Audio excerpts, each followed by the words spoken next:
বনানীর গল্প চ্যানেলে আপনাদের স্বাগত। আমি বনানী আপনাদের পড়ে শোনাই বিভিন্ন লেখকের লেখা ছোট গল্প। আজ আমি আপনাদের শোনাব সুকুমার রায়ের একটি ছোট গল্প, গরুর বুদ্ধি। পণ্ডিত মশাই ভট্টাচার্য বামুন, সাদাসিধে শান্তশিষ্ট নিরীহ মানুষ। বাড়িতে তার সর্ষের তেলের দরকার পড়েছে, তাই তিনি কলুর বাড়ি গেছেন তেল কিনতে। কলুর ঘরে মস্ত ঘানি, একটা গরু গম্ভীর হয়ে সে ঘানি ঠেলছে, তার গলায় ঘণ্টা বাঁধা। গরুটা চলছে চলছে আর ঘানিটা ঘুরছে, আর সর্ষে পিষে তার থেকে তেল বেরোচ্ছে, আর গলার ঘণ্টাটা টুংটাং টুংটাং করে বাজছে। পণ্ডিত মশাই রোজই দেখেন, কিন্তু আজ তার হঠাৎ ভারী আশ্চর্য বোধ হলো। তিনি চোখ মুখ গোল করে অবাক হয়ে তাকিয়ে রইলেন। তাই তো, এটা তো ভারী চমৎকার ব্যাপার। কলুকে জিজ্ঞেস করলেন, ও হে কলুর পো, ও জিনিসটা কি হে? কলু বলল, আগে ওটা ঘানি গাছ, ওতে তেল হয়। পণ্ডিত মশাই ভাবলেন, এটা কীরকম হলো? আম গাছে আম হয়, জাম গাছে জাম হয়, আর ঘানি গাছের বেলা তেল হয় মানে কি? কলুকে আবার জিজ্ঞেস করলেন, ঘানি ফল হয় না? কলু বলল, সে আবার কি? পণ্ডিত মশাই টিকিতে হাত বুলিয়ে ভাবতে লাগলেন, তার প্রশ্নটা বোধহয় ঠিক হয়নি, কিন্তু কোথায় যে ভুল হয়েছে সেটা তিনি ভেবে উঠতে পারলেন না। তাই খানিকক্ষণ চুপ করে তারপর বললেন, তেল কি করে হয়? কলু বলল, ওইখানে সর্ষে দেয় আর গরুতে ঘানি ঠেলে, আর ঘানির চাপে তেল বেরোয়। এইবারে পণ্ডিত মশাই খুব খুশি হয়ে ঘাড় নেড়ে টিকি দুলিয়ে বলেন, ও বুঝেছি, তৈল নিষ্পেষণ যন্ত্র। তারপর কলুর কাছ থেকে তেল নিয়ে পণ্ডিত মশাই বাড়ি ফিরতে যাবেন।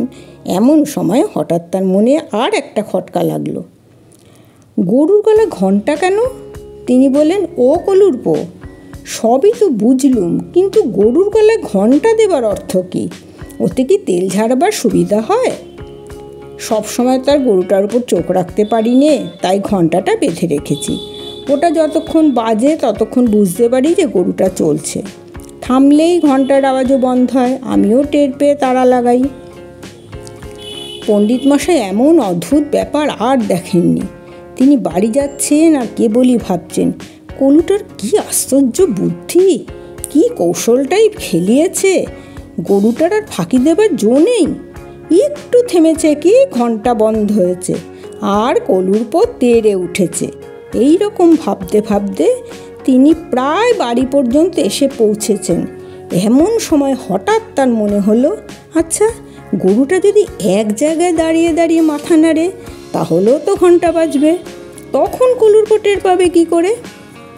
ভট্টাচার্য মশাইয়ের ভারী ভাবনা হলো, গরুটা যদি শয়তানি করে দেয়, তাহলে কলুর তো লোকসান হয়। এই ভেবে তিনি আবার কলুর কাছে ফিরে গেলেন। গিয়ে বললেন, হ্যাঁ, ওই যে ঘণ্টাটার কথা বললে, ওটার মধ্যে একটা মস্ত গলদ থেকে গেছে। গরুটা যদি ফাঁকি দিয়ে ঘণ্টা বাজায়, তাহলে কি করবে? কলু বিরক্ত হয়ে বলল, ফাঁকি দিয়ে আবার ঘণ্টা বাজাবে কীরকম? পণ্ডিত মশাই বললেন, মনে করো যদি এক জায়গায় ঠায় দাঁড়িয়ে মাথা নাড়ে, তাহলেও তো ঘণ্টা বাজবে, কিন্তু ঘানি তো চলবে না। তখন কি করবে? কলু তো তখন তেল মাপছিল। সে তেলের পলাটা নামিয়ে পণ্ডিত মশাইয়ের দিকে ফিরে গম্ভীর হয়ে বলল, আমার গরু কি ন্যায়শাস্ত্র পড়ে পণ্ডিত হয়েছে যে তার অত বুদ্ধি হবে? সে আপনার টোলেও যায়নি, শাস্ত্রও পড়েনি, আর গরুর মাথায় অত মতলব খেলে না।